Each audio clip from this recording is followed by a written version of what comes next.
I learn a lot of tunes for gigs. Like people, they will call and they'll say, send you a list of tunes.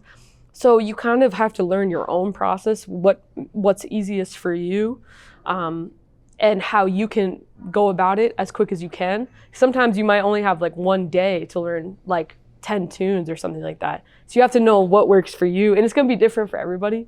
For me, first and foremost, I learned the melody. You gotta learn the melody as a horn player. And I would say I would much rather take a horrible, sad solo than mess up a note in the melody, like any day.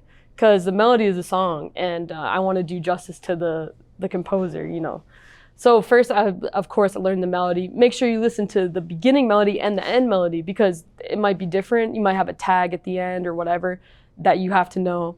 And then learn the changes. And there's obviously a few different ways to go about quickly learning some changes. When you get familiar with chord progressions, especially in the American songbook, a lot of them are the same. So just knowing like, okay, this goes to like a Night in Tunisia bridge, or, the first A section goes to 1 to the 4, whatever, just harmonically being able to comprehend a tune. That will help you quickly be able to say, okay, I got it, and move on to the next. Because sometimes you don't have all the time. Now, if you have a lot of time to sit down and learn the standard, I would learn the lyrics if I could. I would always check out singers, because they sing the melody really much clearer than saxophone players or trumpet players or any horn player, because they have to really specifically sing each lyric. So I like to learn the melody from like Nat King Cole or Nancy Wilson or Sarah Vaughan, someone like that, Ella. Once I learn the melody, I might put it in like a more familiar key, because they tend to, sing in keys that are comfortable for them. I'll put it in a key like F or whatever, whatever the, song is mostly played in. And then I'll sit down and really learn the changes on the piano. So this is like if you have more time to learn a tune. Really learn the changes, and then what I might do is just go through the changes on my saxophone and try to build lines together that kind of outline the changes, and kind of do it like that and play the song by myself, like a cappella, try to hear the song while I'm playing.